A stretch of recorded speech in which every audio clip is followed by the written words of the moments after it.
आज का विद्यार्थी बहुत कुछ जानता है, लेकिन सबसे बड़ी बात जो भूल गया है वो है ब्रह्मचर्य का बल। आज मोबाइल के युग में, इंटरनेट के युग में मनुष्य सब कुछ जानता है, लेकिन अपने मन पर नियंत्रण नहीं रख पाता। याद रखो, जिसने अपने मन पर जीत पाली उसने संसार पर जीत पाली। गीता में भगवान श्री कृष्ण ने कहा था, मनुष्य को चाहिए कि वो स्वयं अपने को ऊपर उठाए, स्वयं को नीचे गिरने न दे।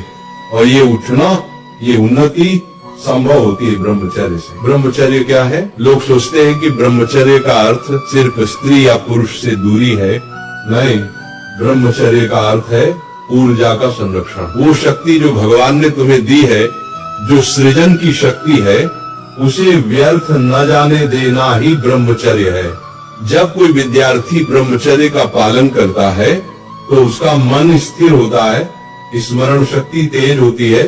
जो विद्यार्थी इंद्रियों पर संयम नहीं रख सकता, उसका ज्ञान समुद्र की रेत पर बने घर जैसा होता है। यानी अगर संयम नहीं तो मेहनत भी मिट्टी में मिल जाती है। ये जो शरीर में ऊर्जा है वो भगवान का दिया हुआ अमृत है, जिसे बचा कर रखोगे वही आगे चलकर तेरे व्यक्तित्व का तेज बनेगा। आज का युवक आधी रात तक मोबाइल चलाता है, वीडियो देखता है, फिर कहता है पढ़ाई में मन नहीं लगता। अरे, जो शक्ति पढ़ाई में लगनी चाहिए वो तेरा मोबाइल चूस लेता है। ब्रह्मचर्य ही वह शक्ति है जो इंसान को देवता बनाती है। ब्रह्मचर्य से जो शक्ति आती है वह मनुष्य को हर क्षेत्र में विजयी बनाती है। अगर तेरा लक्ष्य बड़ा है तो तुझे अपने मन पर पहरा देना होगा। बेटा, जब रात को मन भटके, जब मोबाइल उठाने का मन करे, जब मन कहे थोड़ा और देख ले, तब बस आंखें बंद करता, धीरे से जप ले, राधे राधे। देखना तेरा मन शांत हो जाएगा। तेरी आत्मा कहेगी बस अब मुझे कुछ और नहीं चाहिए। राधे नाम का जाप तेरे अंदर की वासना को विरक्ति में बदल देगा, तेरी कमजोरी को तेरे तेज में बदल देगा। और मन में बोलो, मैं ब्रह्मचारी विद्यार्थी हूँ, राधा रानी मेरी रक्षा करो और मैं अपने लक्ष्य तक पहुँच कर रहूंगा। याद रखना, जो शक्ति तू व्यर्थ गंवा रहा है वही तेरे भविष्य की नींव है।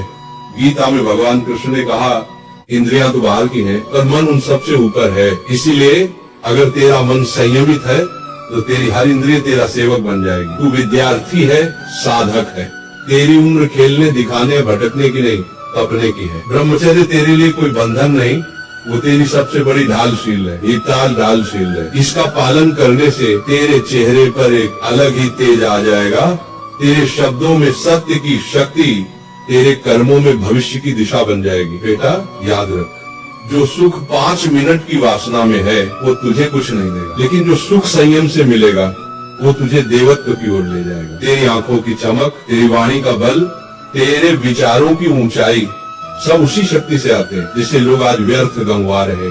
जो विद्यार्थी ब्रह्मचर्य का पालन करता है उसके शरीर में दिव्यता आ जाती है। इसलिए अगर तू आज से तय कर ले कि मैं अपनी ऊर्जा व्यर्थ नहीं जाने दूंगा, तो देखना तेरे जीवन में ऐसा परिवर्तन आएगा कि लोग तुझसे प्रेरणा लेंगे। तू अपने माँ बाप की आंखों में चमक देख, उन्होंने तुझसे उम्मीद रखी। उनकी हर सांस में एक ही प्रार्थना है, मेरा बेटा सफल हो, महान बने। अब तू ही सोच, क्या उन उम्मीदों को किसी पल की कमजोरी के लिए तोड़ देगा?